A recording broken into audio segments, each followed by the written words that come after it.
వరి నాటేసినప్పటి నుంచి మనం అది ఓన్లీ 2021 కొట్టినాము. మనకు తెలియదు గోళీలు కూడా వేయాలని, పిలకలు పెట్టలేదు అనమాట. ఇది నార్మల్గానే ఉంది. ఏంటంటే మనకు తెలియక. నమస్కారం అండి, నాగరాజుని. ఇదిగోండి వరి.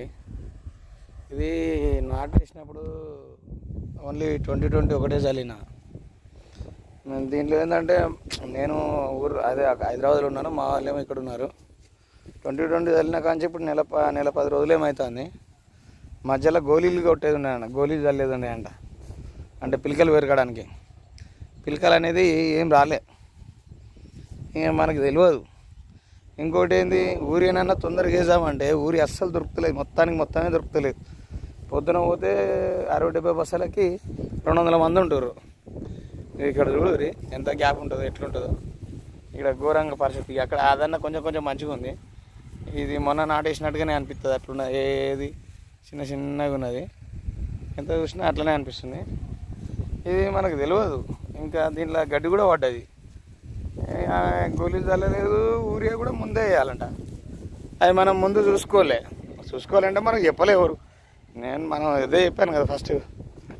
అంతకుముందు అది కొంచెం ఏది దొడ్డు బియ్యం లేదు పండించాడు గుర్తు, కానీ ఒకటే మడి. దాంట్లో ఏమేమి వేసిందో మా వాళ్ళు చూడనట్టున్నారు. వాళ్ళు కూడా ఇప్పుడు అంత ఆగం చెప్తారు. ఇక్కడ లైన్లో నిలబడి చేద్దామంటేనే ఇక్కడ కోతులు ఇగో ఇదంతా ఇట్లనే ఉందండి. ఇది మొత్తం ఇదంతా ఆగమైంది. అందరిదేమో ఒక మంచి రకంగా ఉంటే ఇది మొత్తం ఆగమైపోయింది. ఇప్పుడు చేసి కూడా అంతంతనే ఇక వస్తుందేమో, రాదనట్లేదు. కానీ అది ఎందుకు 2 పిలకలు పెడితే ఆ 2 పిలకలు లెక్కనే ఉంది. అదే గోళీలు చల్లి ఉంటే పిలకలు మొలుస్తుండే. ఇక అదే రకంగా ఉన్నది. చేను ఓ దగ్గర ఇక మరీ దారుణంగా ఉంది చూడండి. ఇక్కడంతా ఇక్కడ అక్కడ అంత డబ్బా షేప్ లెక్క తయారైంది. అక్కడ ఇంత డబ్బా, అక్కడ ఇంత డబ్బా లెక్క. ఇక ఈ కొంచెం ఏందో వరి అంతా ఎర్రగా ఉన్నది. అందరిదేం పచ్చగా ఉంటే మన ఎర్రగా ఉంది. ఇక ఊరే చల్లలే కదా, ఇంట్లో కొంచెం పర్లేదండి. ఇది ఇంతకుముందు సారి వాడలేదు.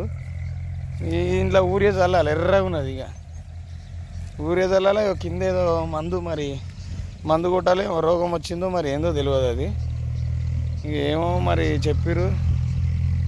ఇక ఏం చేస్తానో తెలియదు. ఆడనేమో ఊరే దొరుకుతుంది, ఇక్కడనేమో కోతులతో తట్టుకోలేకపోతున్నా. మా ఆడనేమో హైదరాబాద్ పోయింది. చూసి యాస్ట్ వస్తుంది. అది ఎవరిని రిక్వెస్ట్ చేసినా కానీ ఊరే బస మాత్రం ఎత్తలేరు. అది ఎంత రిక్వెస్ట్ చేసుకున్నా ఏం లేదు. ఇక రేపు ఒక తాతని అడిగిన ఊరే బస్ ఇస్తాడు. ఇక ఈడ ఇంకోటి ఏంటంటే బర్రెలను మేపుతారు. అటు సైడ్ బర్రె మొత్తం తిన్నది.